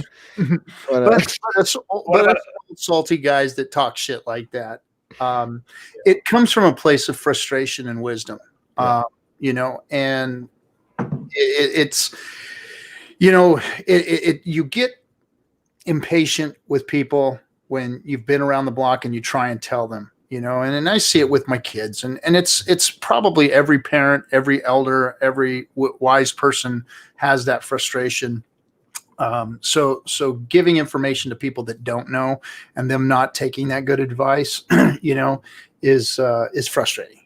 And like Johnny Chaos, he's another one that, you know, he has a lot of wisdom and he has a lot of good things to say. So he gets frustrated. It's like, what the fuck is the matter with you? He's really passionate too.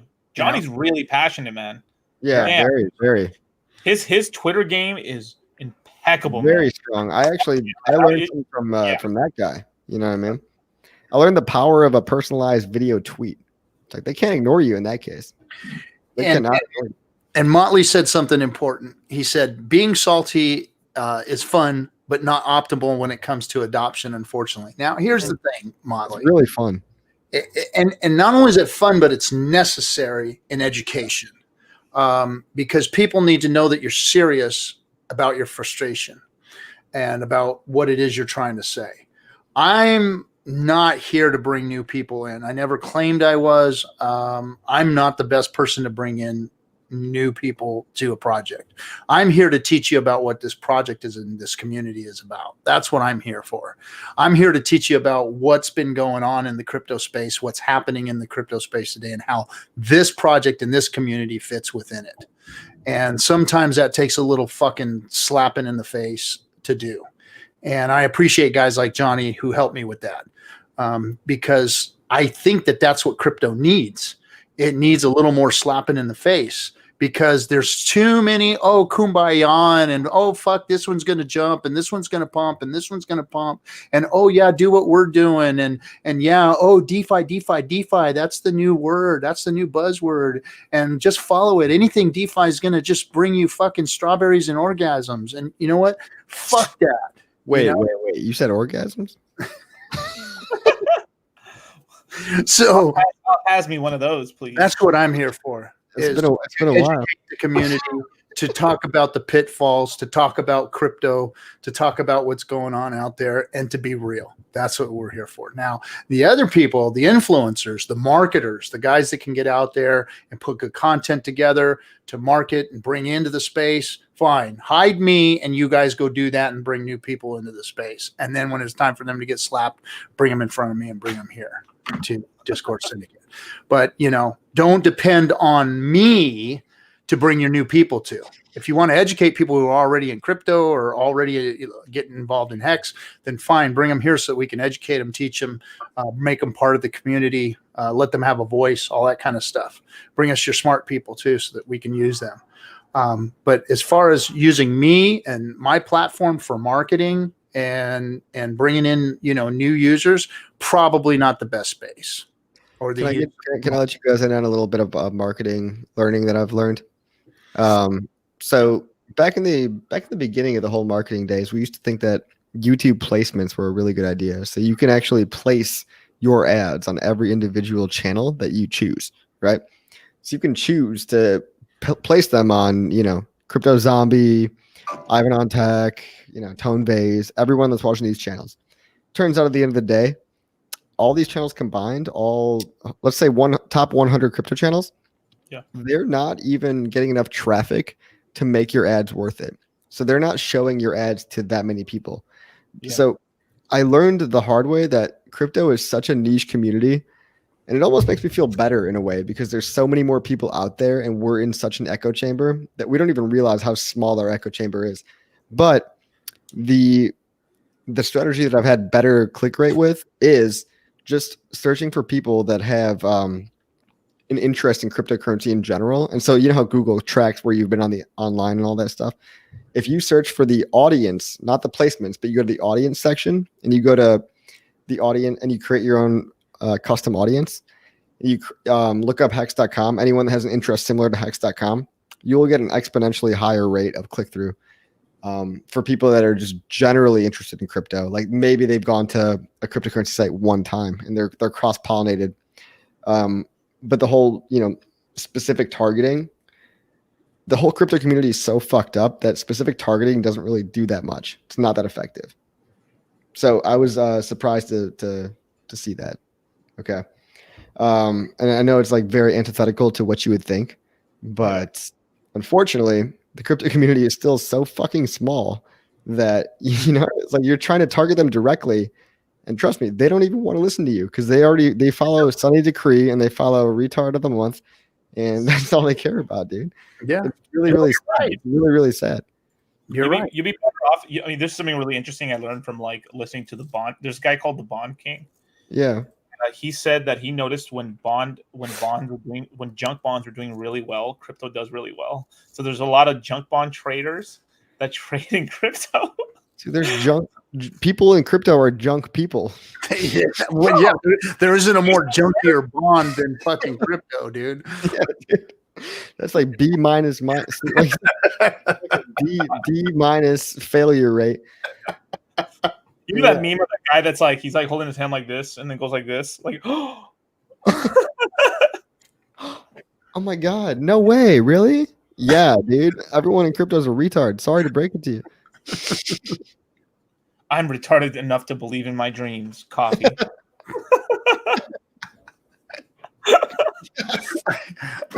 Please fucking paint a picture of me and use that quote underneath. Yeah. Oh my god.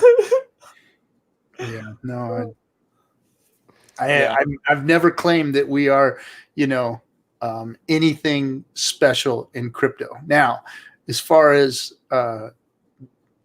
crypto itself isn't anything special, but as far as us in the space, I mean, it's really just about honesty, and that's all. That if we can give anything to crypto, period, is honesty. What my goal is to be honest about everything, and if we fuck up, if we say something wrong, I want to, put that out. Hey, we did this and we fucked up. We're not perfect at all, man. We're not perfect. I say a bunch of fucked up shit. But all the shit that we've been through, people like yourself, like me, all the things that we've seen in this space, that all needs to be brought to light so that decisions can be made now about what's going on now, to somebody's best interest. Because it's not traditional finance. You cannot look at charts. And I said this a million times. You can't sit there and stare at charts and think that you're going to fucking rule the world in finance. I think it's ridiculous, these people that sit there with their charts and try and figure all this shit out. Because we've seen the manipulation still to this day is freaking going on. Like, I mean, it's like, do you think that that those last DeFi scams that just happened in this last week weren't manipulated, and there were people actually sitting there looking at charts talking about the shit? Yeah, and those charts meant absolutely nothing. Nothing when somebody pulls all the liquidity. When they pull the rug out from under you, there ain't a goddamn chart in the world that's going to fucking tell you that was going to happen. Bart Simpson, man. Bart Simpson bad. I mean, that's a hint and a half for your ass if you see something do that, New projects now. New projects. Yeah, we're doing Marge patterns now. We're doing full blown Marge. Now, Hex had a couple of those spikes like that. Now, did they have the drops? No, they did. It didn't have the drops. Now, has it had a retracement? Yes, it has had a retracement, but it hasn't had the Bart Simpson drop like you saw, in that project over the weekend. I mean, that was straight up. I mean, you could have literally drew his face in there fucking on that chart, man. That was insane. Yep. So anyway, truth. Speaking the truth here. That's what we're doing. The That's hard right. truth. The hard truth. In the way pirates can. In the way pirates can. Yeah. People don't want to hear the truth, man. That's why they murdered Jesus Christ. Oh boy. Not just say they were Jesus Christ of crypto. Yes, talking about politics, sports, or religion here at Discord. We just lost. I am simultaneously Donald Trump and Jesus Christ of crypto. You're welcome. You're welcome, guys. Right now, coffee. You're welcome. You're welcome. Hey, you too, Brutus. It's all right, guys. You can murder me. Like, don't worry about it. Deliver truth through a Trojan horse. Yeah, that's what they said. I think all the Trojan horse guys got murdered though, didn't they? Hopefully lubricated though.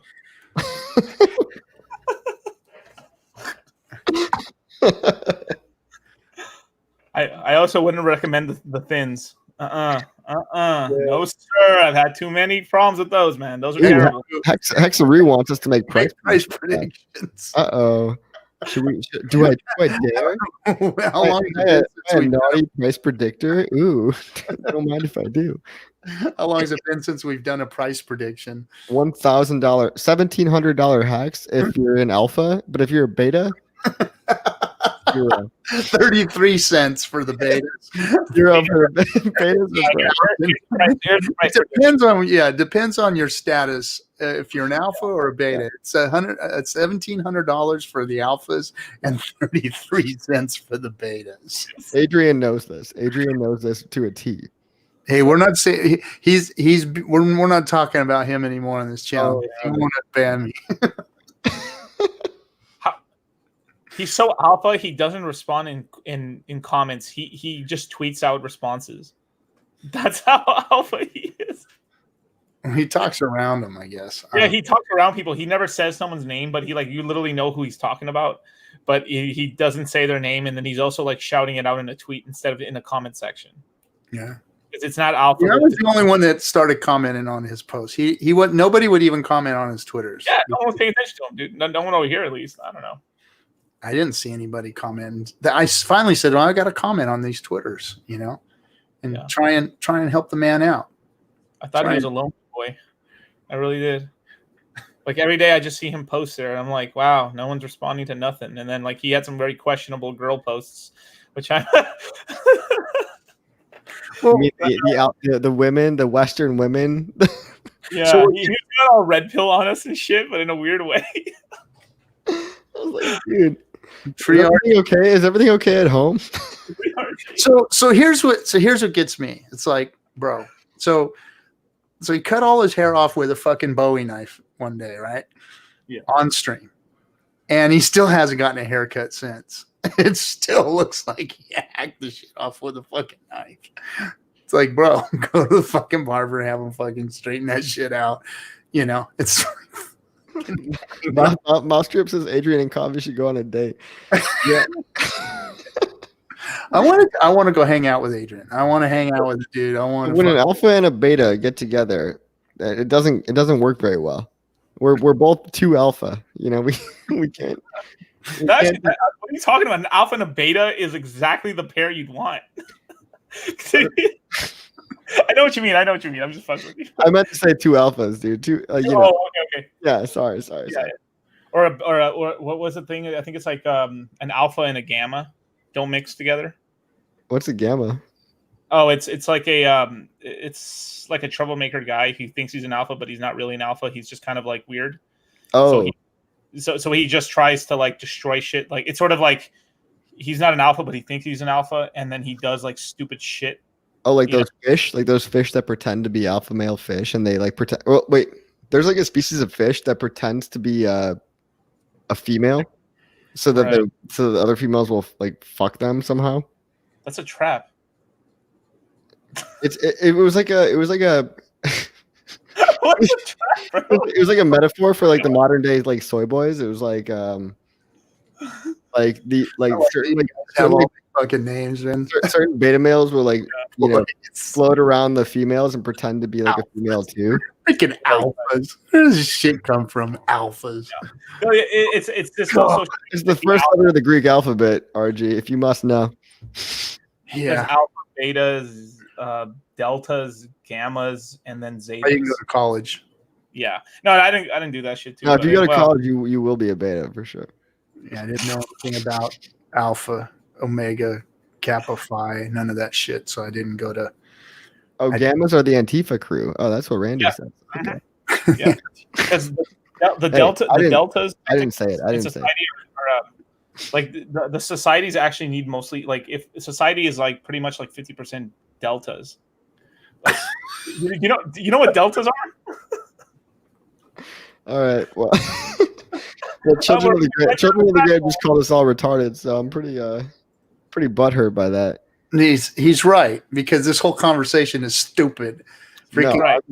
I'm really, really smart. There's guys that I mean, I don't understand this whole alpha freaking bullshit ass thing. I mean, it's like, shut up. And then they're like, nobody calls anybody fucking anything because you don't know what that guy's going through. Here's the real thing: is like people are so quick to bucket themselves in because everyone's so insecure. They want to be like in a bucket, right? They want to be like defined by something, right? It's like at the end of the day, like if you're one of those guys that wants to be like, oh, I'm an alpha, or like, you know what I mean? Like, I read this one book, so like I'm better than this guy.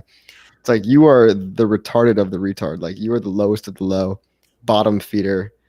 I mean, I don't know, man. I've always hated people trying to box themselves in to like to a definition. Yeah, it's fucking stupid. Everyone's an alpha until they get their ass handed to them. Yeah, you're preaching to the choir right now. Don't remind me of high school again, man. Alpha is a measure of the active return on an investment, the performance of that investment compared with a suitable market index. Yeah, it sounds like something a nerd would say. I smash that every year then. That was Ash 84 that put that up. Fucking nerd. Oh, put coffee's on it. What is shadowy brilliant? Ash, I'm just kidding. You know I love you. Yeah, we got okay. So we're pretty much at our max capacity for people watching the stream right now. All right, everybody. So I've picked 3 names last week. We're giving away 1 million hex thanks to Ski Cat.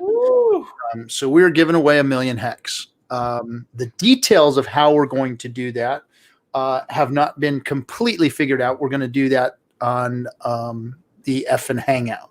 So what we are doing is we are setting up a drawing. So every show, I'm going to be picking 3 people, and those 3 people, and you can win as many times as you can. There's not just a one entry or whatever. Many entries as you can win.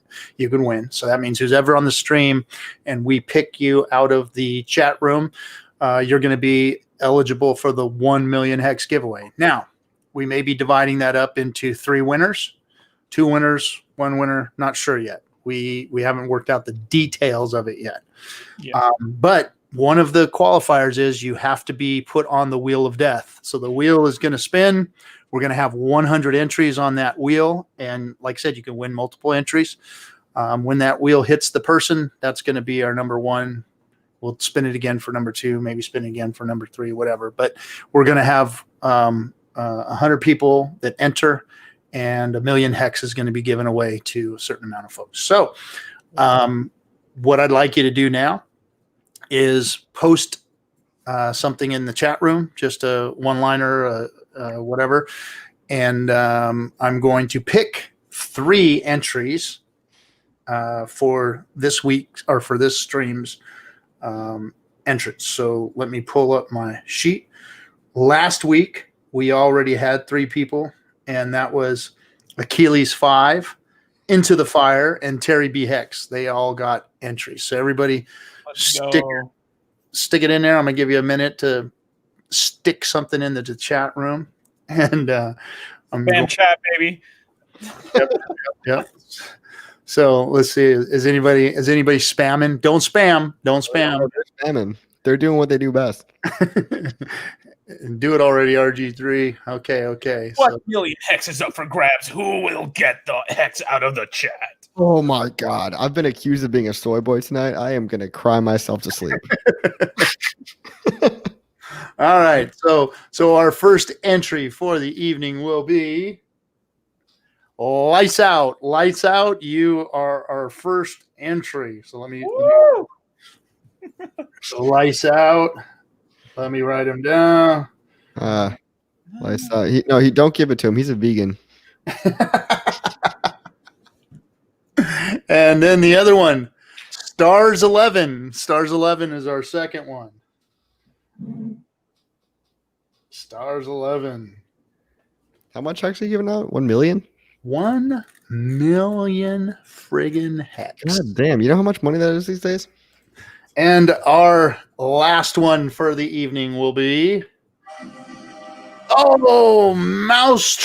Mousetrip. You deserve it, bro. And Dude, 1 million hex is $2,200. And the one I picked was Mousetrip said, "Rub them hard, ladies." All right, quiet, you guys. $1 million is on the line right now. That is $2,200, guys. Like that's no joke. That's no fucking joke. Mousetrip. I'm good again. Stars 11. So we got Lights Out, Stars 11, and Mousetrip. Right on, right on. That's 3 actual new people that got in. So wow, Mousetrip, you just made what, 1 million hex? No, he didn't get 1 million hex. Oh, good. He got an entry. He got an entry, and so we're gonna have 100 entries. And after 100 entries, we're gonna spin the wheel. Right, my bet's on Mousetrip. So we got to hit 1,000 followers too. So we're working on 1,000 followers. Oh yeah, we need about 500 more, guys. 500 more. Tell your friends. 467. So if you're not following us, follow us. And Mousetrip said he just creamed his pants. Yes, Mousetrip, we're not kidding. You are any entry for the spinning. You Mousetrip. The average beta male on the sidelines. Yes. And we are talking about it. He just came back today. He just came back. I love that guy. Yeah, I love him too. That's why he's a mod. More of you pirates should sub too. Yeah, would you freaking sub? Some of you guys, look at it. Look at all this empty subs here. Empty subs. There's only so many cat gifts I can send, man. Like, here you go. What is that cat doing? He's slapping his butthole, dude. A butthole slapping cat. Oh. So Johnny, I got the Wheel of Death. It's actually an app that you spin. You put everybody's name in it, and then you spin it, and people do it on Dlive all the time. So it's always there. But anyway, Def just followed. Oh my god. Oh, whoa! Who just followed? We made it big time, you guys. What's that? Steph from Steak Wrap just followed. dude, Steph just followed. He hasn't been following us, you motherfucker, Steph. Wow. Hey, that's not a guy we want. We don't want to make any enemies with that guy. Steph. No, me and Steph are tight. What are you talking about, man? I ain't making no enemies. He can handle it. He can handle it. Y'all try the beta yet? The beta version? No, alpha. It's alpha. Oh it's yeah, alpha. we go right from alpha to prod. Right, exactly. Yeah. Right, because it's hex, because like we don't do beta phase. Right. Yeah. We skip right over beta phase. We actually just call it the Adrian phase. You know. Right. Hexaru, I asked for a price prediction. You all just talked about alpha males for 15. I told you 17,000 hex per dollar per hex. Yeah, honestly, we did it real quick. 3 to 5 cents. Hex? Is that what you just said? Oh, 17,000. That's the alpha prediction. Yeah, Steak Wrap will be before Big Payday. Yeah, it will. Yeah. Yeah, Steak Wrap. It better be. I mean, it will be, but it'll be the total MVP version. So don't get frustrated with it. It's going to be very good. And I think the best feature that it's going to have is being able to pay for your stakes with Hex, so you don't need ETH to like pay for it. Ooh. Yeah. Damn. So they're utilizing that technology that that one app has. I forgot what it was called, but you can actually substitute your Hex for the gas fee. Yeah. So you don't have to. Is it Gem? I think it's called Gem, right? I have it in my favorites. Hold on a second. It's called. So just to throw your price prediction out there, 3 to 5 cents is reasonable, is what I would say. 3 cent, it'd be nice to see 1 cent here before big payday, but 3 cents is, my thought. What I'm gonna honestly say is that's valid, RG, but like we'd be lucky to see 1 cent immediately after big payday. I think one penny after big payday. I think you're right. However, who knows what might happen? I've seen some things happen in Hex that have taken it really, really far, really, really fast. And we are getting to the point where big payday's coming up, and there's probably going to be some FOMO. Okay. So I'm still counting on there being some FOMO. It's feasible. But at this point, it's not looking likely. It's not looking likely. Like you said, lucky to see 1 cent is looking more likely. Yeah.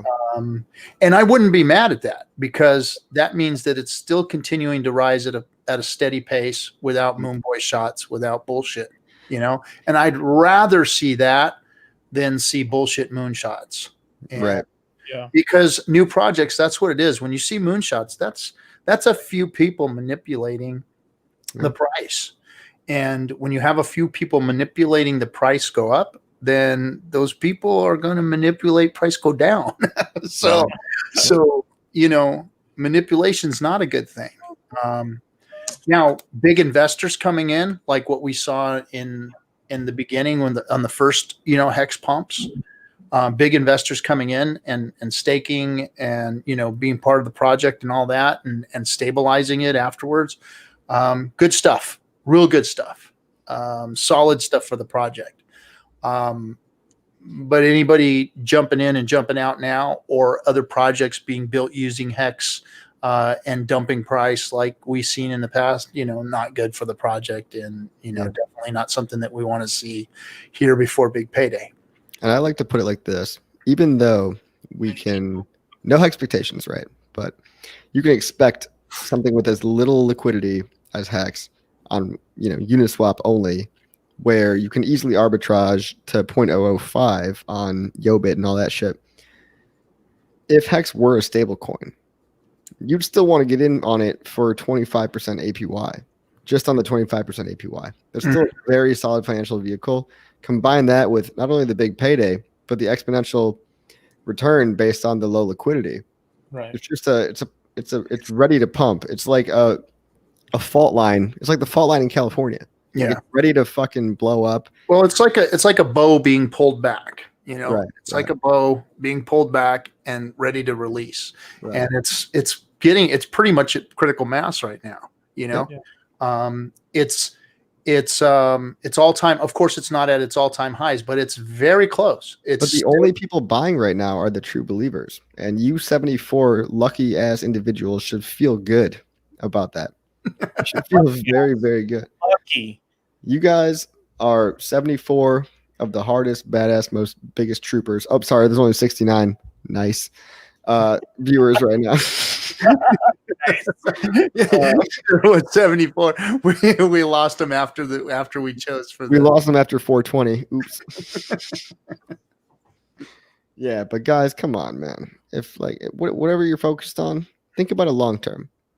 It doesn't have the staying power. Hex has staying power designed not only through unit bias, but through the exponential growth and the share system to last 50, 60, 70 years, long after we're all probably dead. So, yeah, just do it for you, do it for your kids, do it for everyone you love, and go fuck yourself. Have a good day.